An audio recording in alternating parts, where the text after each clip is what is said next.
সুপ্রিয় দর্শক, আমি আফজাল হোসেন স্বাগত জানাচ্ছি সম্পাদকীয়তে। প্রায় 2 দশক পর নির্বাচনে জিতে বিএনপি রাষ্ট্র পরিচালনার দায়িত্ব নিলেও সামনে এখন পাহাড় সম চ্যালেঞ্জ। ইন্টারন্যাশনাল ক্রাইসিস গ্রুপের মতে গণতান্ত্রিক অগ্রগতি হলেও অর্থনৈতিক ও রাজনৈতিক স্থিতিশীলতা রক্ষা করা দলটির জন্য কঠিন পরীক্ষা। অর্থমন্ত্রী আমির খসরু মাহমুদ চৌধুরী হুঁশিয়ারি দিয়েছেন, যারাই দেশকে অস্থিতিশীল করবে তাদের আইনের আওতায় আনা হবে। এদিকে জামায়াতের আমির ডক্টর শফিকুর রহমান জানিয়েছেন, গণভোটের রায় বাস্তবায়নে রাজপথ ও সংসদে তাদের আন্দোলন চলবে। প্রাসঙ্গিক বিষয় নিয়ে আমাদের আজকের সম্পাদকীয় সংসদে ঐক্য বাইরে কি, আর এ নিয়ে আলোচনার জন্য স্টুডিওতে উপস্থিত আছেন মাসুদ কামাল সিনিয়র সাংবাদিক এবং রেজল করিম রনি সম্পাদক জবান। দর্শক, আপনারা এই আলোচনায় সরাসরি অংশ নিতে পারেন। আলোচনায় অংশ নেওয়ার জন্য সরাসরি কল করতে হবে টেলিভিশনের পর্দায় দেখানো নম্বরে, এছাড়া ফেসবুকের মাধ্যমেও আপনাদের মতামত পাঠাতে পারেন। আলোচনার শুরুতেই জানিয়ে দিচ্ছি এখনকার প্রধান শিরোনাম। উত্তপ্ত ছাত্র রাজনীতি, শিক্ষা প্রতিষ্ঠানে দলীয়করণ সহ্য করবে না বিএনপি, দ্বিচারিতার অভিযোগ জামায়াতের, ক্যাম্পাস নিয়ে ছাত্রদল ছাত্র শিবিরের পাল্টাপাল্টি।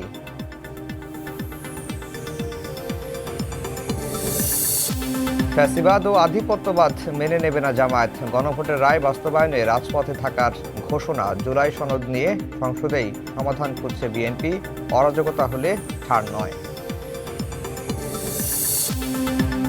এনসিপিতে যোগ দিলেন যুবদলের সাবেক নেতা ইসাহাক সহ বেশ কয়েকজন, নিরাপরাধ ছাত্রলীগ নেতাদের জন্যও দরজা খোলা, দ্রুত স্থানীয় সরকার নির্বাচন চান নাহিদ ইসলাম।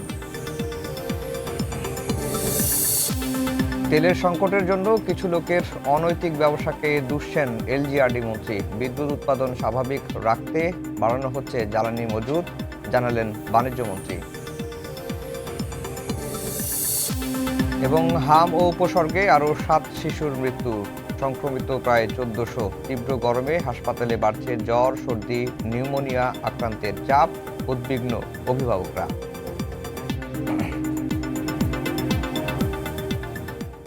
দর্শক, শিরোনাম শুনছিলেন। আমরা আজকের আলোচনার বিষয় দিয়েছি সংসদে ঐক্য বাইরে কি। রেজাল করিম রনি, আপনাকে দিয়ে আলোচনাটা শুরু করি। সাম্প্রতিক সময়ে গুপ্ত সুপ্ত রাজনীতি নিয়ে বিতর্ক চলছে। যদি আমি সরাসরি আপনাকে জানতে চাই যে এই রাজনীতি বা এই বিতর্ক, গুপ্ত সুপ্তের যে বিতর্কের অবসানটা আসলে কিভাবে হবে? একই সঙ্গে নতুন করে, মানে এটা তো ছিলই, যে ফটোকার্ড থেকে মুক্তের উপায় কি, ভুয়া ফটোকার্ড? জি, ধন্যবাদ। যে যেখান থেকে আমাদের দেখছেন এবং শুনছেন সবাইকে আমার সালাম এবং কৃতজ্ঞতা। মাসুদ কামাল ভাইকেও শুভেচ্ছা। দেখেন, আমি আপনার এই শোতে একাধিকবার, আরও মনে হয় 6 মাস আগে আলাপ করছি যে আমরা এটা নিয়ে মানে গুপ্ত রাজনীতি বিস্তারিত বলছি এবং যা যা বলছি আজকে অক্ষর অক্ষরে তাই ঘটতে দেখা যাচ্ছে। কি বলছিলাম যে ডিজিটাল মব মাঠের ভায়োলেন্সকে উস্কে দিছে তো আপনাদের আজকে কত দূর বিস্তৃত হচ্ছে এটা আমরা দেখতে পাচ্ছি। দেখেন, যে আলাপটা করতে চাই সেটা হলো, আমরা এখন 2টা সোসাইটিতে বাস করি। একটা হলো ভার্চুয়াল সোসাইটি আর একটা হলো অ্যাকচুয়াল সোসাইটি। এবং প্রত্যেকটা মানুষই, শহর অঞ্চলে তো বটেই, গ্রাম অঞ্চলেও এখন প্রায় প্রত্যেকটা মানুষই কোনো না কোনোভাবে এই ভার্চুয়াল সোসাইটির অংশ। এবং ভার্চুয়াল সোসাইটিটাকে আপনার নানাভাবে এটা আপনার মানে ভার্চুয়াল সোসাইটি আমাদের অ্যাকচুয়াল সোসাইটি বা আমাদের প্রকৃত জীবন বা প্রকৃত সমাজকে প্রভাবিত করে। ফলে ভার্চুয়াল সোসাইটিতে আপনি যদি একটা দলকে ডিফেম করা, একটা মানুষকে নিয়ে বিশুদ্ধার করা, একটা মানুষকে নিয়ে প্রোপাগান্ডা করা, হ্যাঁ, এইটাই যদি আপনার পলিসি হয় এবং এটা ইন্ডাস্ট্রিয়াল লেভেলে যদি আপনি করেন, যেটাকে আমরা বট আইডি বলি। বট মানে কি? রোবট থেকে বট ব্যাপারটা আসছে। সেটা হলো যে এটা কোনো মানুষ করে। মানুষ একটা হলো ফেক আইডি চালানো। একটা মানুষ ধরেন 10টা 20টা বা 50টা ফেক আইডি বেশি চালাইতে পারে না, এত টাইম হবে না তার।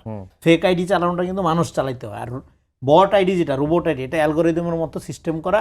এটা একটা কমান্ডের মধ্যে দিয়ে, এটা একটা অটোমেশনের মধ্য দিয়ে 1000 1500 লাখ লাখ আইডি চালানো যাবে এক কমান্ডে।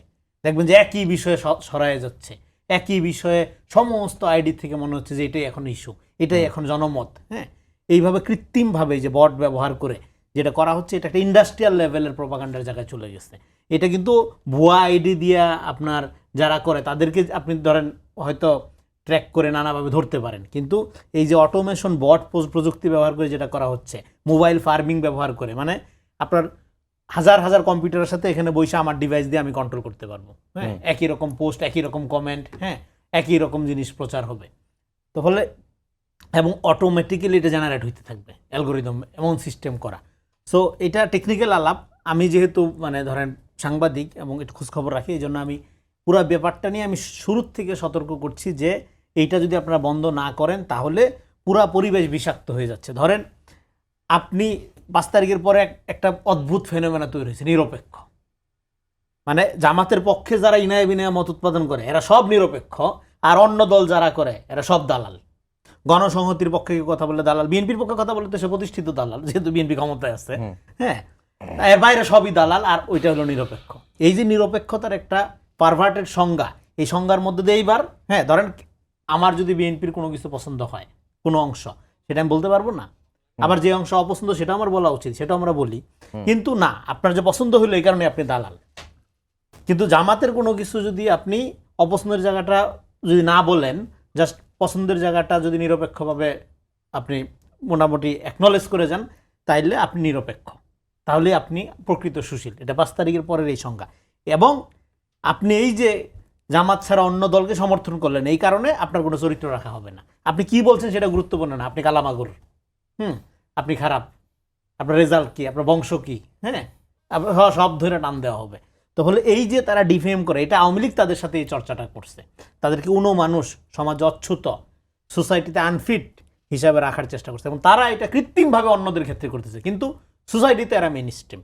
ফলে এখানে একটা কনফ্লিক্ট তৈরি হচ্ছে। এই জন্য আমি বলবো যে এই ভার্চুয়াল সোসাইটির এথিক্সটা ঠিক করতে হবে। যেহেতু ভার্চুয়াল সোসাইটি এখন আমাদের জীবনের একটা গুরুত্বপূর্ণ অংশ, ফলে ভার্চুয়াল সোসাইটিতে আপনি দেখেন প্রধানমন্ত্রী তারেক রহমানের সমালোচনা আপনি শতমুখে করেন, কোনো সমস্যা নেই, কিন্তু ব্যক্তি তারেক রহমান, ব্যক্তি আমি, ব্যক্তি আপনি, এদের প্রত্যেকের অনার কোড রক্ষা করতে হবে। এটাই হলো মানবিক মর্যাদা বোধ সম্পূর্ণ রাষ্ট্র গঠনের বেসিক প্রিন্সিপাল। কিন্তু সেখানে আপনি অকথ্য ভাষায় তারেক রহমান, জায়মা রহমানকে আপনি সমালোচনা করেন, প্রধানমন্ত্রী হিসেবে সমালোচনা করেন, কোনো সমস্যা নেই, 1000 পয়েন্টে সমালোচনা করেন, কিন্তু ব্যক্তি তারেক রহমানের অনার কোড, আমি যেটা বারবার বলতেছি, রক্ষা করতে হবে। তারেক রহমানের অনার কোড যেহেতু রক্ষা হয়নি, সেখানে আমার আপনার অনার কোড কোথায় রক্ষা হবে? রক্ষা তো হবে না। ফলে এই যে একটা মানে আপনার ভার্চুয়াল সোসাইটিতে যে একটা উগ্রতা বা এক ধরনের এই যে ডিজিটাল মব, এইটাই রিয়েল সোসাইটিতে আপনার উস্কায়া দিচ্ছে ভায়োলেন্স। আরেকটা হলো যে গ্রাফিতি, দেখেন গ্রাফিতি করার অধিকার তো সবারই আছে। হাসিনার আমলে দেখবেন যে সুবোধ গ্রাফিতি খুব পপুলার হয়েছিল, এবং অনেককে এটা সন্দেহে গ্রেফতারও করা হয়েছে।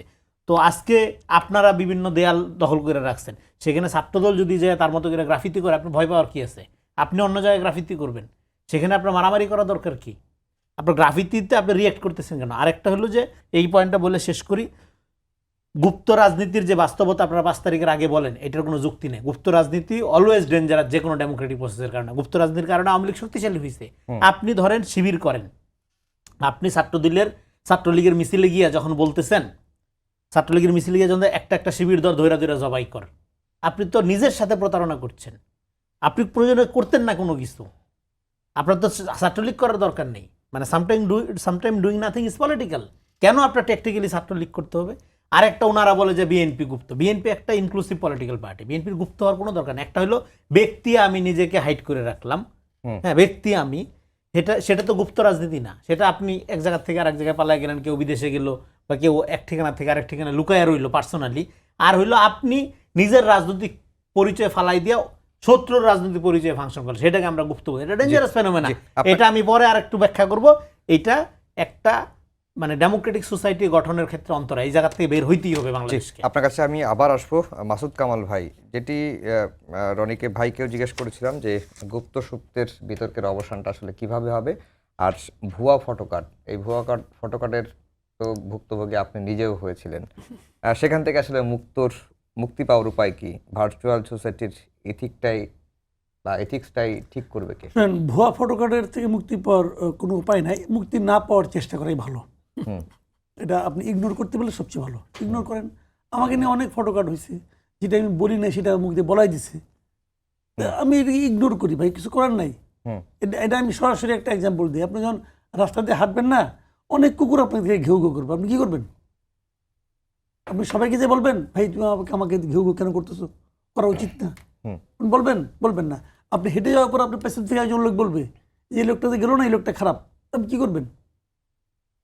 আপনি তার কাছে প্রমাণ চাইতে পারবেন না। কিন্তু আপনি যদি ঠিক থাকেন, মানুষ ঠিকই বুঝে নেবে যারা এই ঘেউ ঘেউটা করে অথবা যারা মনে করেন বলে আপনার সম্পর্কে, সে তো কোনো না কোনো মানুষকে বলে।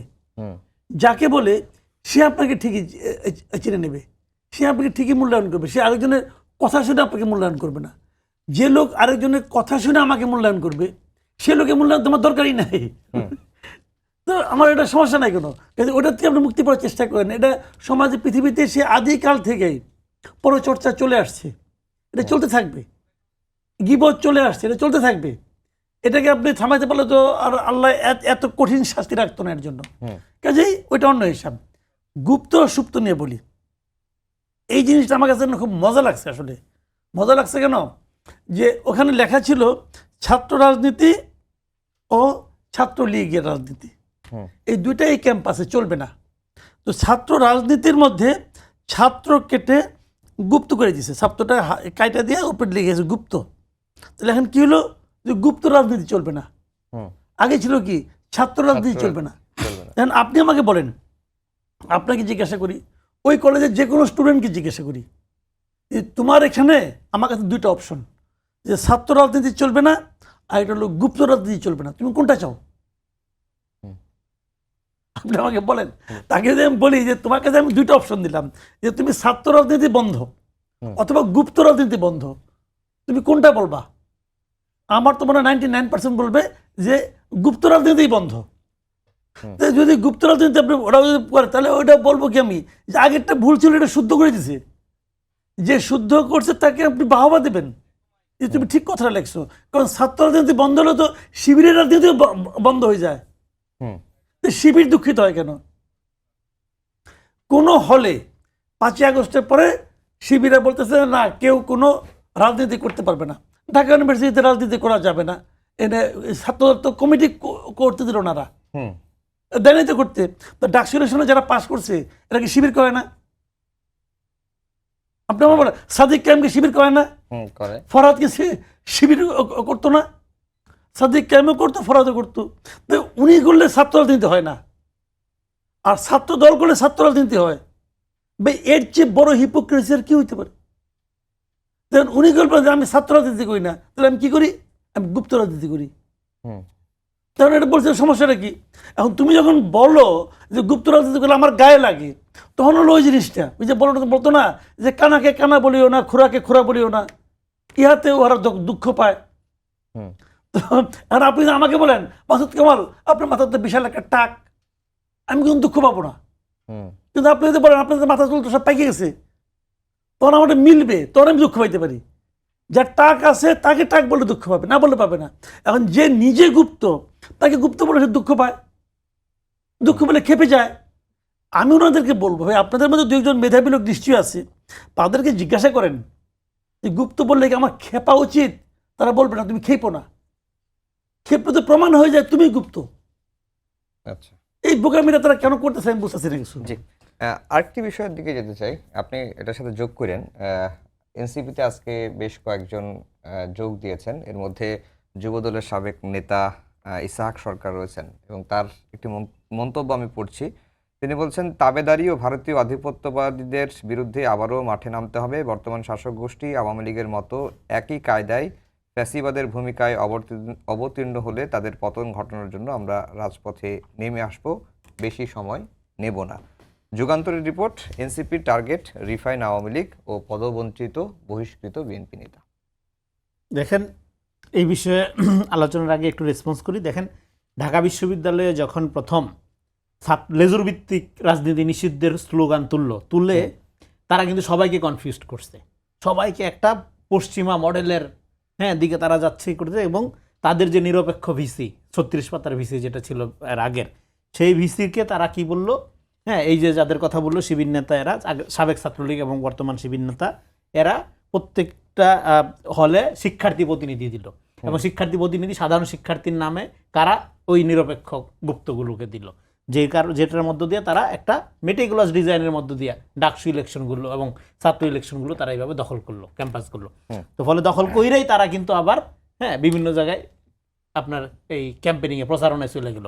দাঁড়িপাল্লার পক্ষে ক্যাম্পেনিং করলে সেটা লেজুর ভিত্তিক রাজনীতি না, তার মানে তার মানে শুধু তাদের পক্ষে থাকলেই সেটা নিরপেক্ষ, অন্য কোনো কিছু করলে সেটা করা যাবে না।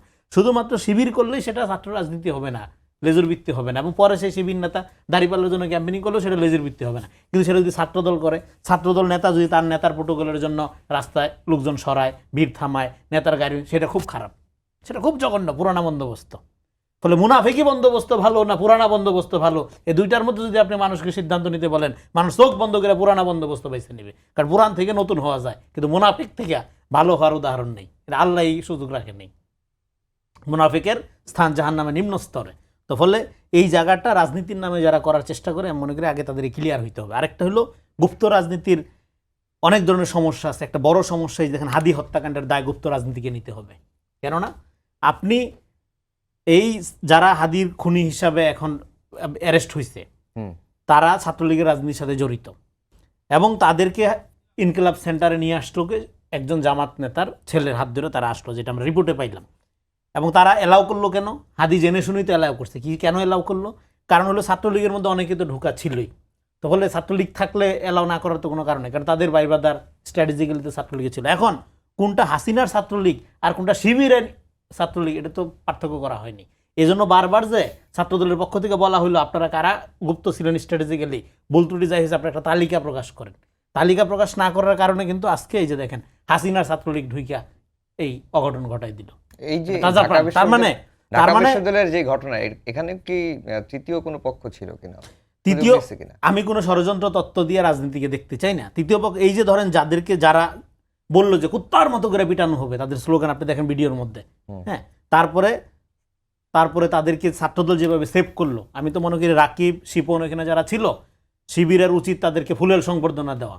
ওইখানে তো যেভাবে গণপিটনের পরিবেশ তৈরি হয়েছিল, আতঙ্কিত হওয়ার মতো অবস্থা, বড় দুর্ঘটনা ঘটে যেতে পারতো। সেখানে বুক আগলে রাকিব তো মনে করি শুধু ছাত্রদলের নেতা না, সেখানে সমস্ত ছাত্র রাজনীতির অভিভাবকের ভূমিকা পালন করছে সেখানে ওই দিন দাঁড়াইয়া, ওই মবের মধ্যে, ওই উশৃঙ্খলার মধ্যে সে বুক দিয়ে আগলে ধরে রেখে তারা এদেরকে সেভ করে বাইর করে নিয়ে আসছে। আপনি দেখেন ভিডিওগুলো, তো ফলে আপনি এটা অ্যাপ্রিসিয়েট করতে হবে। এবং ছাত্রদলকেও বলবো যে কোনো মূল্যে অহিংস পরিবেশ বজায় রাখতে হবে। হ্যাঁ, গণতান্ত্রিক পদ্ধতিতে আপনারা আন্দোলন করবেন, এবং 5 তারিখের পরে আসলে সবচেয়ে বেশি থ্রেটে পড়ছে শিবিরের রাজনীতিটা বা জামাতের রাজনীতিটা, কারণ এখানে একটা ক্যাডার ভিত্তিক ওয়ান ডাইমেনশনাল পার্টির বিরুদ্ধেই তো, রাজনীতির বিরুদ্ধেই তো গণ অভ্যুত্থান হয়েছে। আমরা প্রকাশ্য ডেমোক্রেটিক, আপনি শিবির নামে ফাংশন করেন, অসুবিধা কি? এটা আওয়ামী লীগের আমল নাই, আর আওয়ামী লীগ নাই, আপনি প্রকাশ্যে পরিচয় দিবেন, আপনি প্রকাশ্যে বিরোধিতা করবেন, প্রকাশ্যে আপনি পার্থক্য তৈরি করবেন, তো সেটা করতে আপনার সমস্যা কি? এখন তো সেই সমস্যা নাই, ফলে এটা করতে হবে। ফলে এখন আপনি, আচ্ছা, তারপর পরের প্রশ্ন যেটা বললেন সেটা কি? এটা হচ্ছে যুগান্তরের এক, হ্যাঁ, ও আচ্ছা, এই যে দেখেন এখন এই যে আপনার মিটফুডের ঘটনা মনে আছে, যুগান্তরের রিপোর্ট আছে, মিটফুডের চাঁদার এই ঘটনা যুগান্তরের রিপোর্টই আছে, আপনি দেখাতে পারবেন যে এই হত্যাকাণ্ডের সাথে ইসাক সরকারের নাম আসছে, বা এই চাঁদার এই যে মিটফুডের যে জঘন্য ঘটনাটা ঘটলো। তো এবং যখন ইসাক সরকার বিএনপির রাজনীতির সাথে ছিলেন, উনি তখন কিন্তু চাঁদাবাজ ছিলেন। আজকে যেহেতু উনি তারপরে নমিনেশন পায়নি, নমিনেশন না পাই উনি নিজে নির্বাচন করছে, 1000 মতো ভোট পাইছে, তো তারপরে এখন উনি কিন্তু সবচেয়ে বড় নেতা হয়ে গেছে, উনি সেলিব্রিটি এখন এনসিপিতে। ফলে বিএনপি থেকে যখন কেউ চলে যায়, বা বিএনপি থেকে যদি কেউ মনোনয়ন বঞ্চিত হয়, বা বিএনপি যাকে বহিষ্কার করে, যেমন আক্তার আজকে জাতির পিতা, তারপরে যে কর্নেল ওলি, হ্যাঁ, বিশাল সম্মান তার জোটে। ফলে বিএনপিতে যেগুলো আনফিট, এগুলো সবগুলো এনসিপি জামাত জোটের জন্য জাতির পিতা লেভেলের নেতা। এটা তো একটা কালচার পরিণত হয়েছে, দেখতে পাচ্ছি আমরা। হ্যাঁ, তো এখন এইটার রাজনীতি কতখানি মানুষ কতখানি নিবে। আজকে এই যে আপনি যে খবরটা পড়লেন, হ্যাঁ, ইসাক সরকারকে যদি নমিনেশন দিত, উনি পাস বা ফেল যাই করতো, উনি ঠিক উল্টা কথাটাই বলতো যে জামাত শিবির নামলে একদম টেঙ্গি ভাঙ্গা ফেলবো, এই কথাটাই বলতো। ফলে এইটার সাথে কোনো মোরাল পজিশন বা এথিক্যাল কোনো স্ট্যান্ডার্ড আছে বলে মানুষ মনে করবে না অন্তত, বা যারা রাজনীতি বোঝে। এটা জাস্ট উনি ওনার পজিশন বদলাইছে, এই কারণে ওনার বক্তব্য বদলাই গেছে। ফলে পলিটিশিয়ান কারা? ওনার পজিশন বদলাইলেও যার বক্তব্য বদলায় না, সে হলো পলিটিশিয়ান, মানে সে হলো সিজন পলিটিশিয়ান। রাজনীতি তো মাসুদ কামাল ভাই শেষ বলে কথা নাই, যে পলিটিশিয়ান কারা, পলিটিক্স বদলালেও নীতি বদলায় না, কিন্তু বাংলাদেশে কি তাই হয়? রাজনীতিতে শেষ কথা বলে কিছু নাই, এটা বহুল উচ্চারিত একটা জঘন্য মিথ্যা কথা। রাইট, এটা কে উচ্চারণ করে জানেন? যে সমস্ত নীতিহীন রাজনীতিবিদ আছে, তারা নিজেদের অনৈতিক কর্মকাণ্ডকে জাস্টিফাই করার জন্য এই ধরনের কথা বলে। রাজনীতি আপনি যারা করবেন, রাজনীতি হলো নীতির রাজা রে ভাই। যত নীতি আছে সমস্ত নীতির রাজা এটা, এই কারণে যে এই নীতির দ্বারাই দেশ পরিচালিত হয়। আমি আমার সংসারের জন্য একটা নীতি স্ট্যান্ডার্ড আমি সেট করছি, ওটা যদি ভুল হয় আমার সংসার ক্ষতিগ্রস্ত হয়, আর রাজনীতি যদি ভুল হয় তাহলে পরে দেশ ক্ষতিগ্রস্ত হয়। এই যে রাজনীতিতে শেষ কথা না, রাজনীতিতে একটাই কথা থাকবে, রাইট। যে রাজনীতিবিদ দ্বিতীয় কথা বলে সে হলো একটা বাটপার, জাস্ট বাটপার। আর যে বলে আমার শেষ কথা নাই, তার মানে প্রতিদিন সে কথা পাল্টাবে বলে সে দাবি করতেছে। শেষ কথা নাই মানে কি? এটা বলার মাধ্যমে সে একটা পথ রাখে যে আমি ডেইলি কথা চেঞ্জ করবো আর ডেইলি আমি এটা কমু, রাজনীতিতে শেষ কথা নাই। তো সে হলো একটা জাত বাটপার। এই সমস্ত বাটপারদের আমরা এখন মাথার উপরে রাখি বলে আজকে দেশটার এই অবস্থা। রাইট। এবং আমি মনে করি আমাদের জেনারেশন আসতেছে, তারা এই বাটপারদের পায়ের নিচে নিয়ে আসবে। যত বাটপার দেখতেছেন সব বাটপারকে যখন পায়ের নিচে নিয়ে আসবে তখন এই দেশটার একটা সুবিধা হবে, এর আগে দেশ ভালো হবে না। রাজনীতির শেষ কথা নাই মানে কি? যে কথাটা সকাল বিকাল আপনি কথা বলবেন, চেঞ্জ করবেন। যে কথাটা বললো যে তুমি 2 দিন আগে আসলে এক লাইনে সুবিধা পেয়ে চলে আইসো, আইসে তুমি উল্টা গান গাইতেছো। এতদিন গাইছো তুমি ভজন, এখন কেউ হামদার নাথ। হ্যাঁ, এই সমস্ত এটা নাটক না, এটা বলে এই যে হিন্দিতে একটা শব্দ আছে কি নটঙ্কি না কি বলে, এটা হলে সেই নটঙ্কি। তো এই সমস্ত লোক দ্বারা মনে করি যে মানুষের উচিত এদেরকে ঘৃণা করা, এদেরকে দেখলে এদেরকে ঘৃণা করা, বলা যে আপনি একটা ঘৃণিত ব্যক্তি। আপনার মামলা মোকদ্দমা থেকে বাঁচার জন্য, ইয়ের থেকে বাঁচার জন্য দল আপনাকে বাই করে দিয়েছে, এখন আপনি হচ্ছেন গিয়া বিরাট বিপ্লবী। দল বের না করলে আপনি কী করতেন? থাকতেন এখানে চাঁদাবাজি করতেন। তো এইগুলি ভাই কথা হলো না কোনো। আমি মনে করি যে এই সমস্ত লোককে রাজনীতির থেকে বাইরে থাকা উচিত এদের। আরেকটা বিষয় জানতে চাইছিলাম যে এনসিপির টার্গেট রিফাইন আওয়ামী লীগ ও পদবঞ্চিত বহিষ্কৃত নেতা, বিএনপি নেতা। রিফাইন আওয়ামী লীগ নিয়ে তো এনসিপিরই ব্যাপক আপত্তি ছিল, নিরাপরাধ আওয়ামী লীগ নিয়ে তারা যেটি বলতো যে আওয়ামী লীগ মানেই আওয়ামী লীগ, এর মধ্যে আবার রিফাইন আর শুনেন এখানে দুটো বিষয়। এক নম্বর কথা হলো আপনাকে কিন্তু এনসিপির দিকটা ভাবতে হবে। এই কারণে ভাবতে হবে এনসিপি থেকে নতুন রাজনৈতিক দল, তাই না? তাদের এখন কিন্তু রাজনৈতিক কর্মী দরকার, রাজনৈতিক নেতা দরকার। তারা যে কাজটা করছে, তারা প্রথম যে ভুলটা করছে সেই ভুলটা হলো গিয়া তারা একটা রাজনৈতিক দল করছে যে দলের সর্বোচ্চ নেতার বয়স হলো 35 বছর, 35, 36, 37। তাহলে সবাই যেখানে আপনি ইয়াং, তো এটা করার মাধ্যমে সে কিন্তু 45 ইয়ার্সের সমস্ত লোককে কিন্তু তার দল থেকে মানে সুযোগ রাখে নাই। তাহলে তার কিন্তু এর মধ্যে করতে হবে। তাদের একটা আশা ছিল যে আমার ইয়াং জেনারেশন আমাদের মধ্যে ঝাঁপিয়ে পড়তো, আমি মনে করি পড়তো, সম্ভাবনাময় দল ছিল একটা।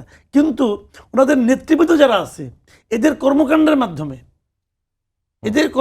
মাধ্যমে দ্রুতই তারা এমন একটা ইমেজ তৈরি করতে পারছে যে ইমেজের কারণে ওনাদের কাছাকাছি যাইতে সবাই ভয় পায়, যে ওর কাছে গেলে লোক বোধ লোকে আমারও বাটপার করবো, এই ভয়ে তাদের কাছে আর কেউ যায় না। তো তারা কিন্তু পাচ্ছে না। আচ্ছা, এটা হলো তাদের একটা ট্রেন মিস করে গেছে, কিছু করার নাই। এখন তারা কি করবে? এখন তাদের তো দলের লোক লাগবে রে ভাই, লোক লাগবে না, লোক পাবে কই? তো লোক নাই।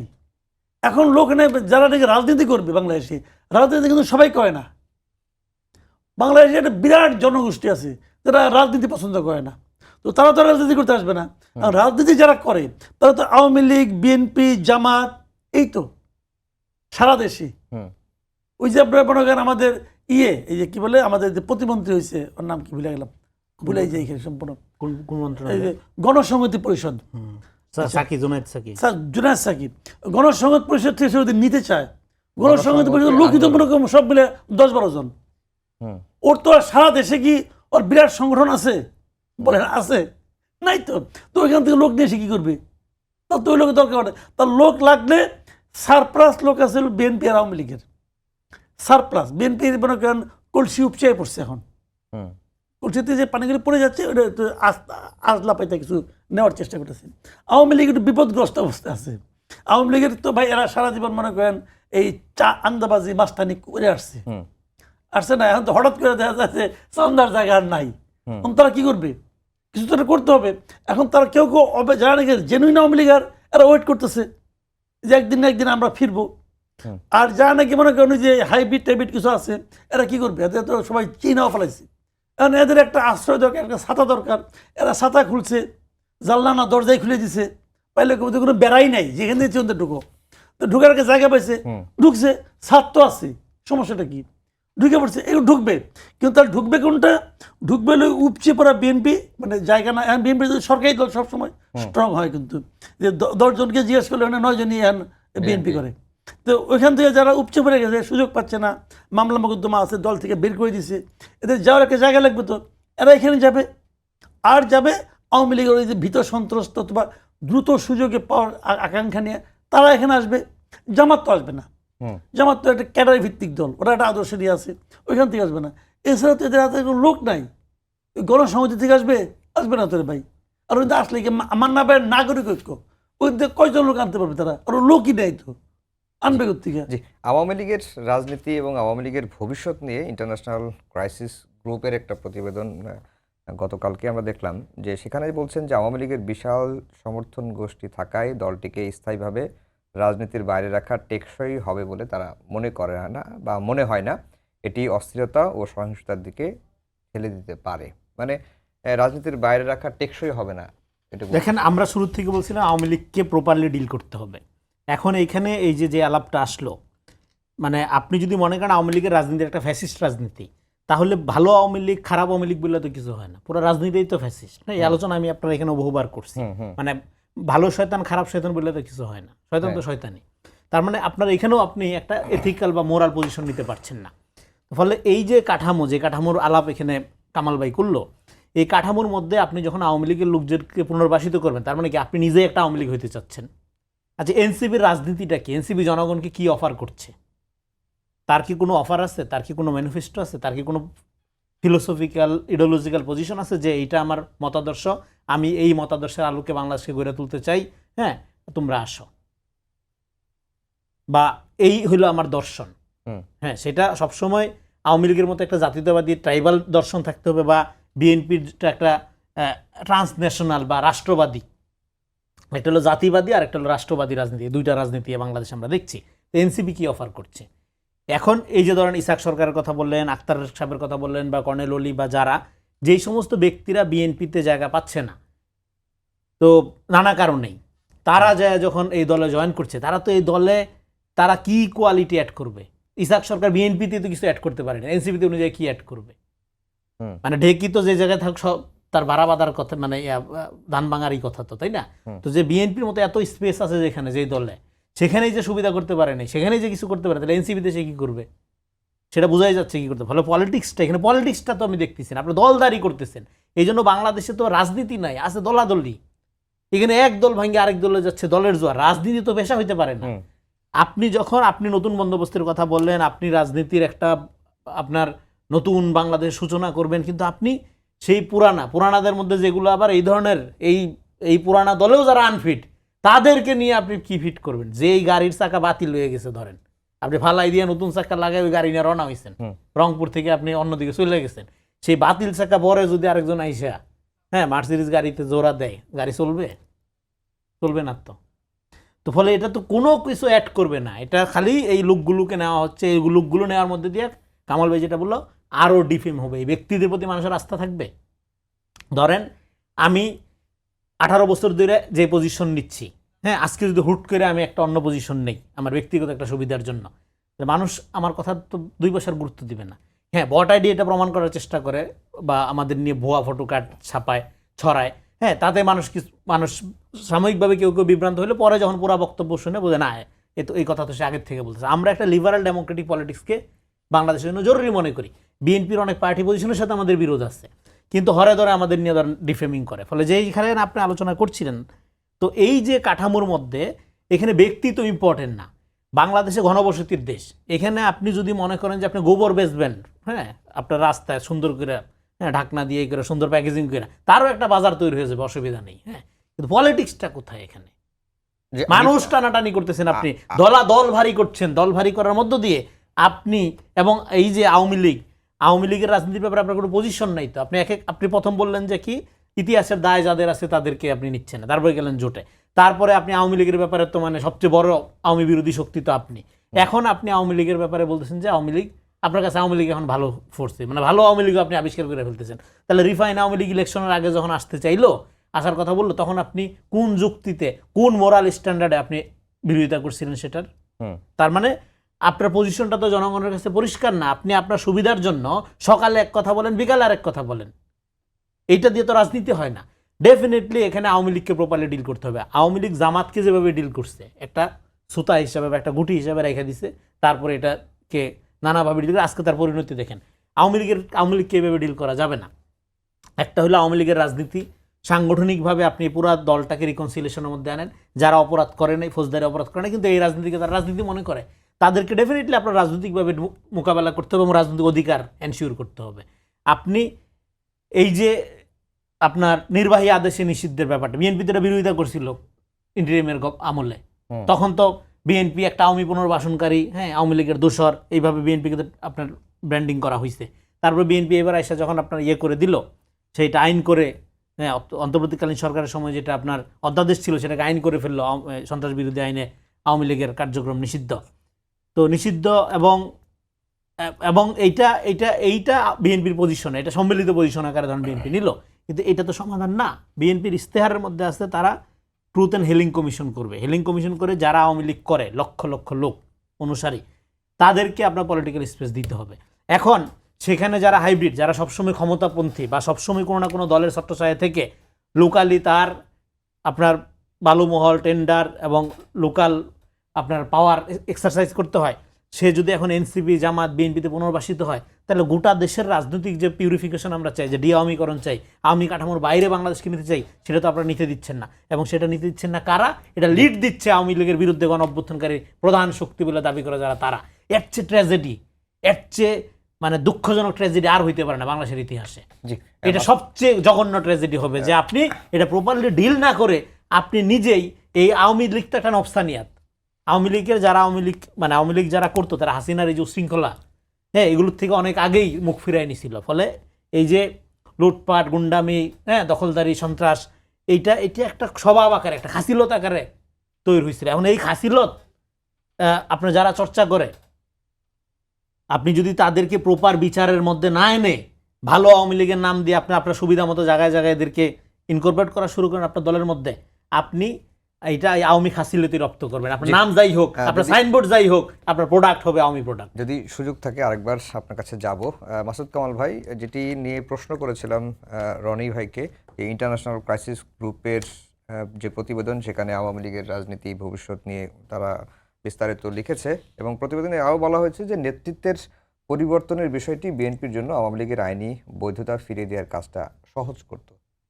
আপনার কি ধারণা, কি মতামত? দেখেন, বাংলাদেশে আওয়ামী লীগের রাজনীতিকে নিষিদ্ধ করে দেশটাকে সামনের দিকে অগ্রসর করা অসম্ভব, একদম অসম্ভব। কোনো রাজনৈতিক দলকে নিষিদ্ধ করার পক্ষে আমি না। তা আমার নাম পক্ষে না থাকে কিছু আসা যায় না, আমি তো কেউ না, পাবলিক, তাই না? কিন্তু আমার মতো পাবলিক আরো অনেক আছে। আর আওয়ামী লীগ একটা বড় দল, সেই দলকে নিষিদ্ধ করে দিলেন। এই ধরনের উদ্ভট চিন্তা এই এনসিপির যারা অকাল কুষ্পন্ন যারা আছে, ইয়াং বয়স, বুঝে না রাজনীতি, তাদের মাথায় আসবে। জামাত যেটা প্রতিহিংসাপরণ রাজনীতি করে, তাদের মাথায় আসবে। কিন্তু যারা আপনার মানে সবাইকে নিয়ে রাজনীতি করতে চায়, তাদের মাথায় আসা উচিত না। তাহলে আপনি বলবেন বিএনপি আইনটা করলো কেন? বিএনপি তো আইনটাই করছে, আগে অধ্যাদেশ করুক আর যাই করুক, বিএনপি তো আইন বানাইছে রে ভাই, দায় কিন্তু বিএনপির। কিন্তু বিএনপির কিন্তু আমি মনে করি বিএনপির একটা রাজনীতি আছে। আমি জানি না বিএনপির মনে কি আছে, এটা তো বলতে পারবো না, আমি তো বিএনপি করি না। কিন্তু আমি আমার কমন সেন্স দিয়ে যে জিনিসটা বুঝি, সেটা হলো বিএনপিও কিন্তু এখন দেন হাইপোথেটিক্যাল ধরেন, বিএনপি যদি এই আইনটা মানে অধ্যাদেশ থেকে আইন না বানাইতো, তাহলে বিএনপির কিন্তু বেকাতে ফেলাই যেত জামাত আর এনসিপি। হই চই চিল্লাপাল্লা করে, ওই যে তাদের একটা স্লোগান আছে যে নৌকার ধানের শীষ একই সাপের 2 বিষ, নাকি 2 সাপের 1 বিষ, একই কথা। ওই লাইনে কিন্তু তারা আন্দোলন আরম্ভ করে যেত, ফ্যাসিবাদের দোসর, হ্যাঁ, ফ্যাসিবাদের দোসর এর বলতো। বিএনপি কিন্তু খুব, আমি বিবেচনা করি, খুবই মানে আপনার বুদ্ধিমত্তার সঙ্গে একটা পদ্ধতি নিছে। পদ্ধতিটা হলো যা অধ্যাদেশ আছে পাশ করছে, অধ্যাদেশটা কি আছে যে যতদিন তাদের বিচার না হবে ততদিন তাদের রাজনৈতিক কর্মকাণ্ড স্থগিত থাকবে। ঠিক, বিচার তো একদিন হবে। বিচারে যদি আওয়ামী লীগের রাজনীতি নিষিদ্ধ না হয় তখন কি এনসিপি আর জামাতে কিছু বলার থাকবে? ততদিনে সিচুয়েশন চেঞ্জ হয়ে যাবে। আমি মনে করি আমার যেটা মানে আপনার ধারণা ওই দিকে যাচ্ছে। আচ্ছা, এটা নিয়ে অহেতুক পিড়াপিড়ি অনেকে করতে পারে বা করেন, আপনারা করে আরাম পাবেন, কিন্তু আমি বুঝি যে বিএনপি অত বোকা হয় নাই যে বিরোধী দলের ঝান্ডা জামাতের মতো দলের হাতে উঠাই দিবে। বিএনপি অত বোকা না, কারণ বিএনপির সঙ্গে একসময় ছিল, বিএনপি এতদিনে অন্তত জামাতকে চিনে। জি, আমরা একেবারে শেষ দিকে চলে এসেছি, এটা আমি যেটা শুধু- আমাদের মূল যে টপিক, যে সংসদে ঐক্য বাইরে কি সংসদে কোনো রকম কোনো ঐক্য নাই। আজকে জামাতের যে আমির বলেছেন যে তিনি বিড়ালের মতো বাঁচতে চায় না 1000 বছর, সিংহের মতো বাঁচতে চায় দেশে, কোনো একদলীয় আধিপত্যবাদ বরদাস্ত করব না, 11 দলীয় ঐক্য আন্দোলন চলবে সংসদে রাজপথে। মানে একটা সংসদীয় রাজনীতি তো করে না জামাত ইসলাম, কি সংসদীয় রাজনীতি দল কিনে টেনে প্রশ্ন তুলতে হবে তো আমাদের? সংসদে আপনি মিল ঐক্য কোথায় দেখেন? কোনো রকম কোনো ঐক্য নেই। একটা হলো আরএসএস বিজেপি মার্কা রাজনীতি করে, চেতনার রাজনীতি, অনুভূতির রাজনীতি করে, আরেকটা হলো লিবারাল ডেমোক্রেটিক পার্টি। তো বিএনপি তো এখানে কামাল ভাই যেটা বললো, দেখেন মানে বাংলাদেশে জামাত যতদিন রেলিভেন্ট থাকবে আওয়ামী লীগ ততদিন রেলিভেন্ট থাকবে, কারণ দুইটা একই রাজনীতি করে, একটা আরেকটার অল্টার ইগো। আপনি জামাতের যুদ্ধ অপরাধ, জামাতের এই গণহত্যা, এই সব কিছুর পরেও যদি জামাত এখানে রাজনীতি করতে পারে, তাহলে আওয়ামী লীগের এই 24 সালের এগুলোর একটা সুরাহা করে যেমন একটা বিচার করছে, হ্যাঁ, তো ফলে আওয়ামী লীগ কেন পারবেন? এই যুক্তি তো আওয়ামী লীগের লোকজন দিবেই। তার মানে আমি বলতেছি আওয়ামী লীগকে প্রপারলি ডিল করতে হবে। আমি শুরু থেকে বলতেছি ট্রুথ অ্যান্ড রিকনসিলিয়েশন কমিশন করার কথা এবং পলিটিক্যালি এটা মোকাবেলা করা। নির্বাহী আদেশে একটা দলের রাজনীতি নিষিদ্ধ করা কোনো দিনও সমাধান হইতে পারে না। শুরু থেকে আমি কামাল ভাইয়ের সাথে একমত, আমি বহুবার বলছি এবং বিএনপিও তার ইস্তেহারে বলছে তারা ট্রুথ অ্যান্ড হিলিং কমিশন করবে। আমার ধরনের হিলিং কমিশন করা, এবং বাই দিস টাইম আওয়ামী লীগের এটা রিয়েলাইজ করা উচিত যে কোন ধরনের রাজনীতি বাংলাদেশের জনগণ এই মুহূর্তে প্রত্যাশা করে। দুজনকেই অসংখ্য ধন্যবাদ জানিয়ে শেষ করছি আমাদের আজকের সম্পাদকীয়। আগামীকাল আবারও দেখা হবে একই সময়ে। শুভরাত্রি।